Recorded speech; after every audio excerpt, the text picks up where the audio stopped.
আল্লু অর্জুনকে দেখতে গিয়ে মৃত্যু, কত টাকা পেল রেবতীর পরিবার।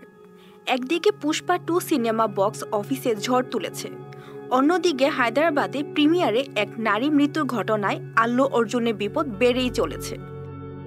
নারীর মৃত্যুর ঘটনায় পুলিশের প্রশ্নের মুখে দক্ষিণী সুপারস্টার। জিজ্ঞাসাবাদের জন্য মঙ্গলবার সকালে হায়দ্রাবাদে চিক্করপল্লী থানায় ডাকা হয় আল্লু অর্জুনকে। তারপরে শুরু হয় জিজ্ঞাসাবাদ। এরই মাঝে খবর এসেছে মৃত নারীর পরিবারকে 50 লক্ষ টাকা আর্থিক সাহায্য দেন প্রযোজক নবীন ইয়ারনেনি ও রবি শঙ্কর। তারা মৃত নারীর স্বামীর হাতেই এই টাকা তুলে দেন। সংবাদ মাধ্যমে পুষ্পা 2 প্রযোজকরা জানিয়েছেন, আমরাও গভীরভাবে মর্মাহত এই ঘটনায়। রেবতীর মৃত্যু তার পরিবারের পক্ষে খুবই দুর্ভাগ্যজনক ঘটনা।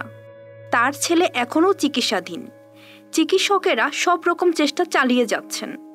আমরা এই পরিবারের পাশে সব সময় আছি। আল্লু অর্জুনের বাড়িতে হামলার নিন্দা করেছেন মুখ্যমন্ত্রী রেবন্ত রেড্ডি। ঘটনার নিন্দা করে এক্স হ্যান্ডেলে তিনি লেখেন, অভিনেতার বাড়িতে হামলার ঘটনার তীব্র বিরোধিতা করছি।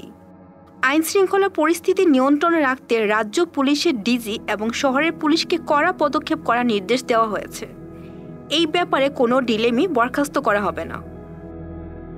এতক্ষণ আপনাদের সাথে ছিলাম রেহানা সুলতানা প্রীতি। পরবর্তী নিউজ আপডেট পেতে চোখ রাখুন news24bd.net এর ফেসবুক পেজ এবং ইউটিউব চ্যানেলে। ধন্যবাদ।